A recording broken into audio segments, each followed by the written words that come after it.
Well, I'm advocating for as many illegals who are in Missouri to be deported as we possibly can. We are going to deport illegal immigrants. We will begin the largest deportation operation in American history.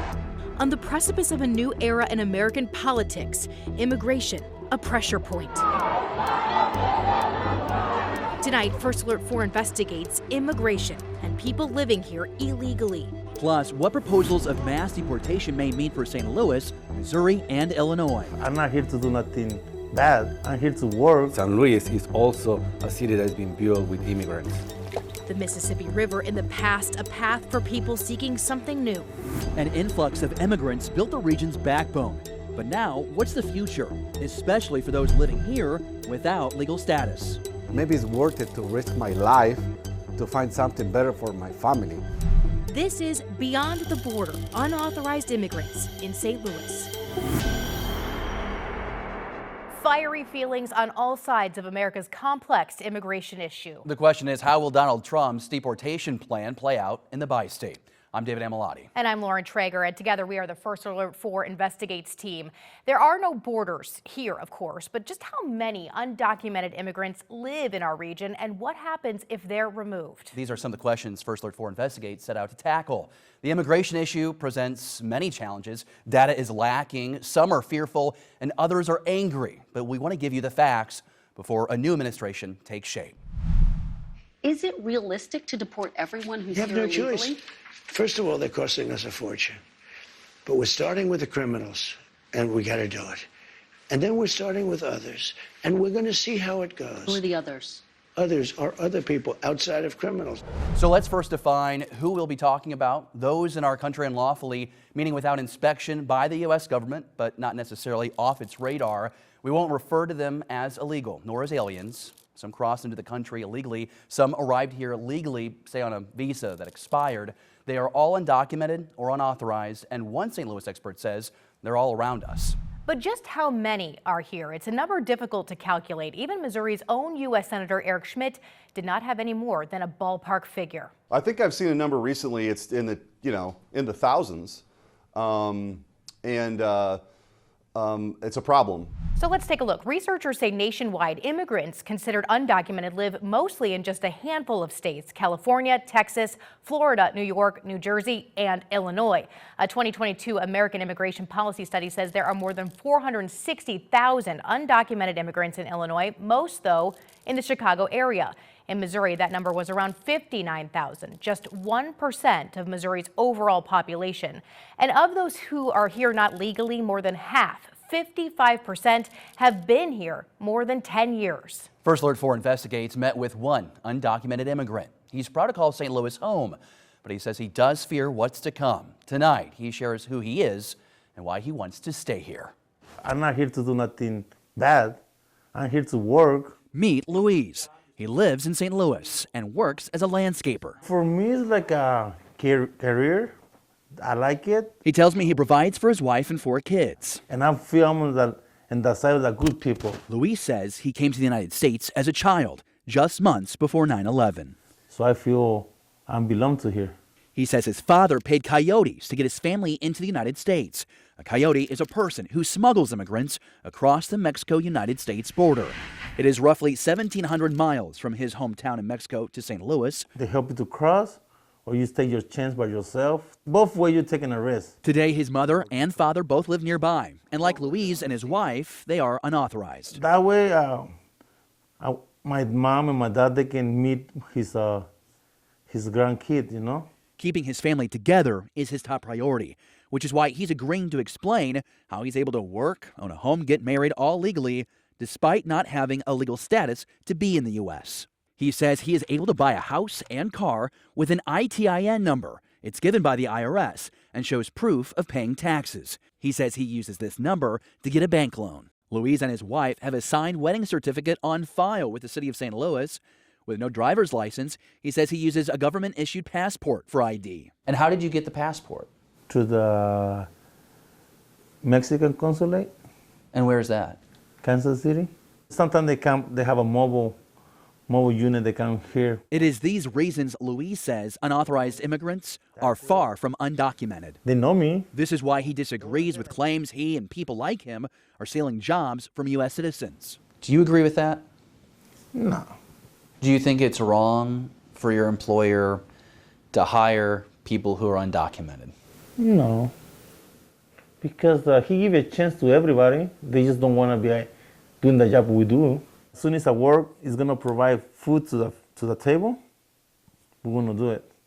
No matter it's like hard, easy, or dirty, or clean, we're going to do it.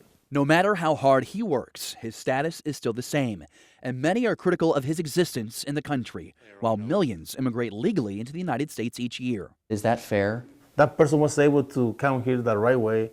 He had that luck.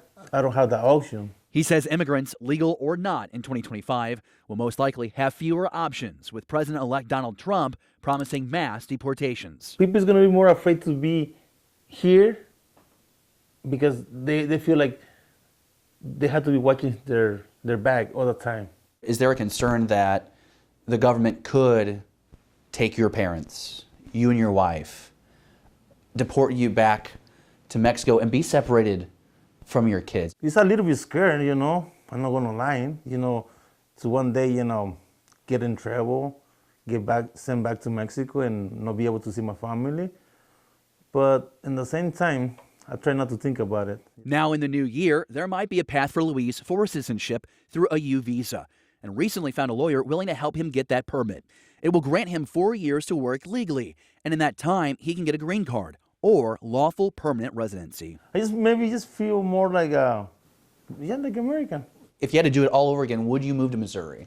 Yeah, I feel, for me, I'm from here, Experts tell us it's not illegal to rent to an undocumented person, so it all depends on landlords as to where they live. Economists also tell us they tend to live wherever there are jobs to work. Now, one question we have heard, do undocumented immigrants benefit our economy? The American Immigration Council estimates undocumented people in Illinois pay $4.2 billion in local, state, and federal taxes. And in Missouri, nearly 82% of those undocumented are of working age, contributing $311 million to Missouri's economy in taxes. These jobs are being filled all over town, here in Belleville, St. Louis, all over the country. So saying that we're just going to take all of this workforce and send them out of the country would be radically disruptive to our everyday life. And I think that's misunderstood. That's Chris Eckert, 7th-generation farmer and president of the Eckert's Family Farms. He says his family enrolled in the H-2A program in 1987, a federal program to use seasonal migrant workers. Eckert tells me the United States cannot have a fruit and vegetable industry without undocumented immigrants. And if that group is mass deported, it will force Missouri and Illinois farms to close radically, driving up the costs of everyday life. Legal experts tell us some immigrants use falsified documents or get paid under the table, but while employers can be prosecuted for hiring undocumented workers, few ever are. Missouri's Attorney General has been attempting to change that by soliciting information from the public. One of the biggest arguments for removing undocumented people from the country is crime, with several high-profile cases dominating the spotlight. Coming up next, we dive into just how many people here illegally are convicted criminals, and where are they?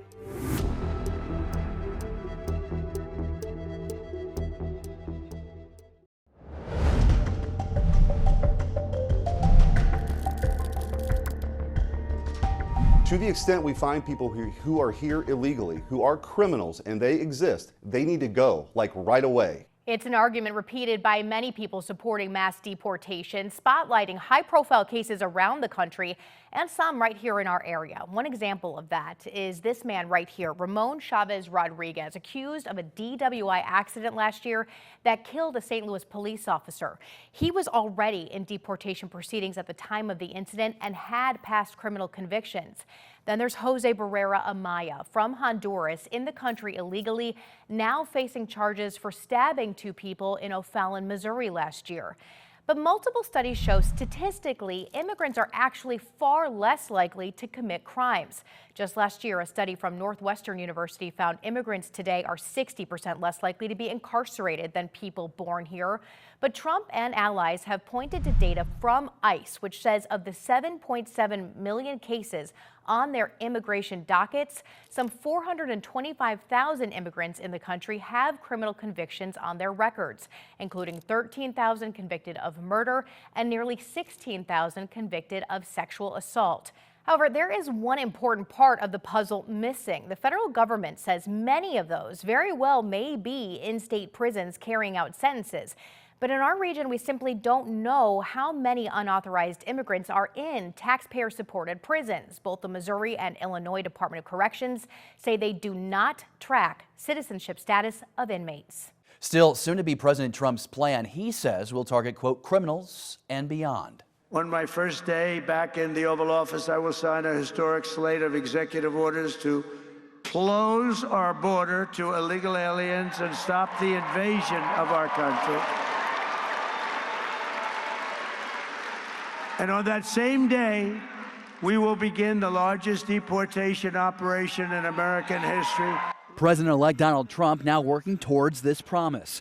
His incoming border czar, Tom Homan, says he's preparing to find and detain millions of unauthorized immigrants. We need at least 100,000 beds, but I'm not going to put a limit on it. I'm telling the minimum we need 100,000 beds because we got a big population to look for. Homan told the Washington Post he plans to bring back raids on businesses where immigrants may be working. And he says the roundup could include families, leaving it to unauthorized parents whether their U.S.-born children will be deported with them. We're dealing here with American citizens who can't speak for themselves, children that may now be deported from America. Homan, who oversaw the policy that separated some 3,000 children from their parents during Trump's first term in office, says the mass deportations of unauthorized immigrants will begin on day one of the new Trump administration. He estimates the plan will cost roughly 10 times ICE's annual budget. $86 billion is a start. We need at least that to do this operation. We got to buy beds, we got to have we got to do removal flights and ground transportation and medical care. Get the shackles off of our law enforcement. Allow them to do their jobs. That's what we should do. It's not hard. It's the law. Both Missouri senators support Trump's plans and are critical of President Biden, claiming federal agents haven't been allowed to do their jobs. So we wanted to see the actual data, see what it says. According to a new report from ICE, the department reached a 10-year high in deportations, deporting more than 271,000 unauthorized immigrants in fiscal year 2024. 30% of those in 2024, nearly 89,000, had criminal convictions. President Obama went after high targets that were easily identifiable and removable. If we go after families with children and we start to say that some of the children of some of the families are American citizens, you're going to see the process slow down immediately.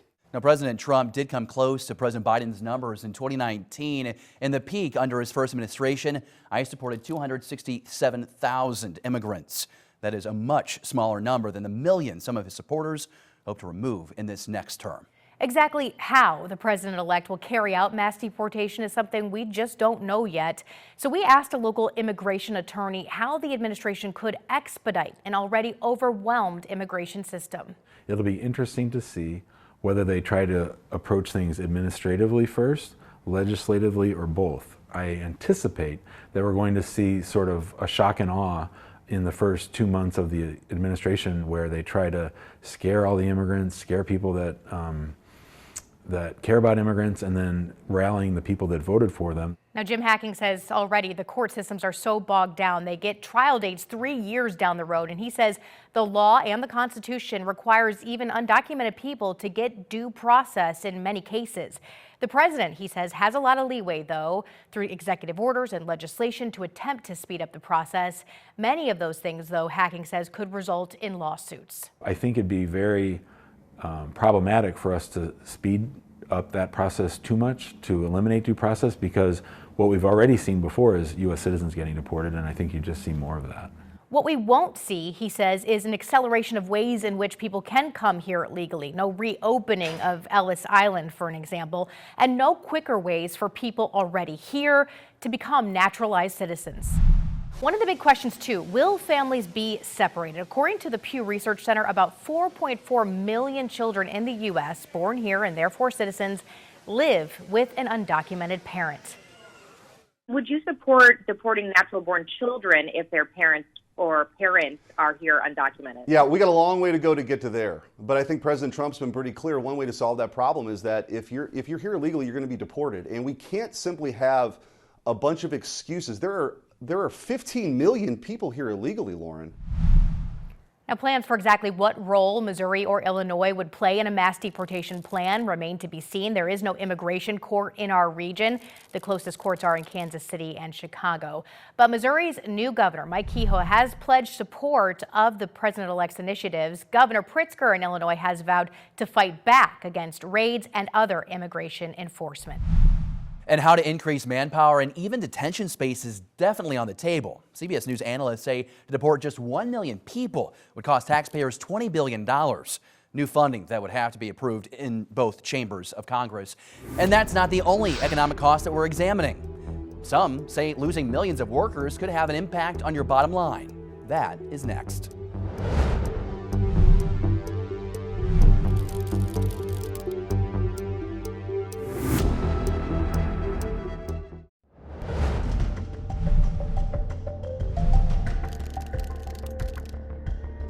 What happens to our economy if millions of unauthorized immigrants are gone?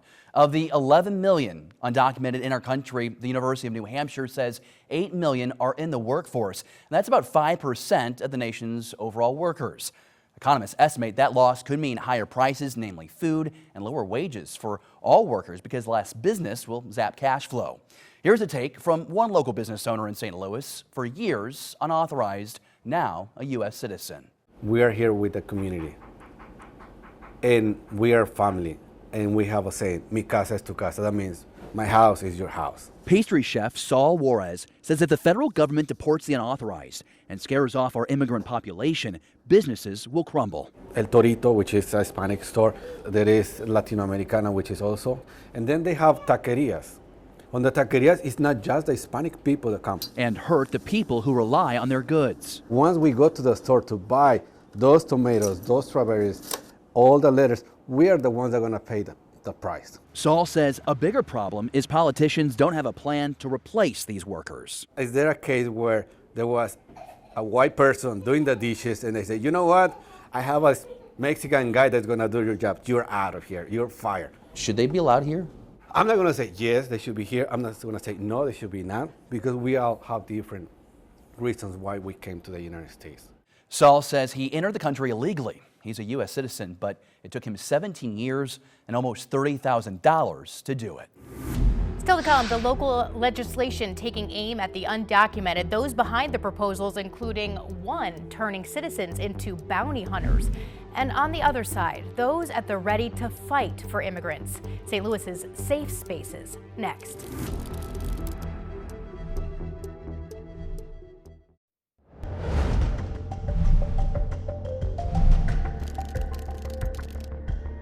Developing this week, Missouri Governor Mike Kehoe issuing executive orders aimed at cracking down on immigration violations. He is ordering training for select officers to assist in federal efforts to find those in the country illegally. Our John Kipper spoke to local lawmakers also pushing their own plans.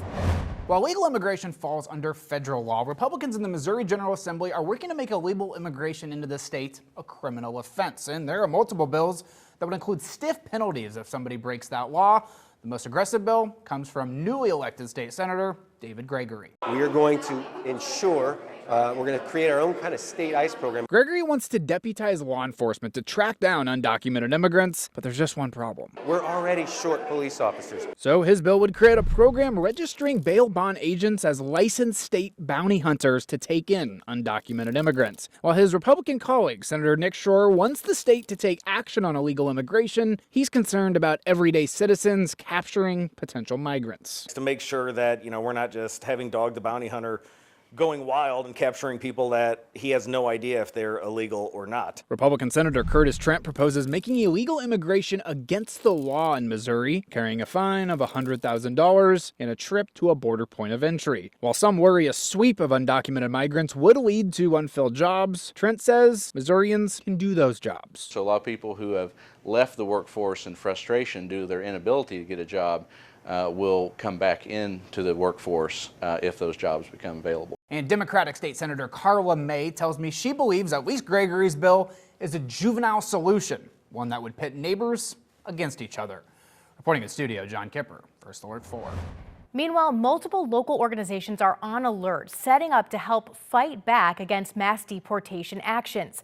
Our Cameron Bopp reports. St. Louis organizations have been helping immigrants find pathways to citizenship or assimilate for decades. When you have an organization like MICA Project that work with you and help you with this process, it's much better. Karina, an immigrant from Peru, spent years and thousands of dollars to naturalize and become a U.S. citizen. She wishes she had the help of St. Louis nonprofit, the MICA Project. Now the group is preparing for what's to come. More consultations so that people can know what they're eligible for and what pathways they might have, and have information about how to keep their families safe. Faith communities are also under fire. Under the first Trump administration, ICE largely avoided enforcement actions in churches, experts say because of optics, creating informal, safe spaces for immigrants. And during that time, local churches served as sanctuaries of the undocumented in our area. There's the politics and there's the people. There's the real people. Then, under Biden, the Department of Homeland Security restricted ICE from making arrests at churches. Now, media reporting shows the Trump administration plans to scrap that policy. The scary thing for people to have that safe space potentially be breached. And on top of these resources at risk, the advocacy groups we spoke with and immigrants themselves tell us they fear heightened racism and xenophobia as the rhetoric surrounding immigrants changes. It's a problem, they tell us, is nothing new to them and one that they're ready to tackle head on. For First Alert 4, I'm Cameron Bopp. Everyone we spoke to for this special report shared the same thoughts, that we just don't know yet exactly how mass deportation plans could play out. And again, there are many strong feelings on all sides, lots of nuance and complexities in the law and the issues. As the months ahead unfold, we want to hear from you.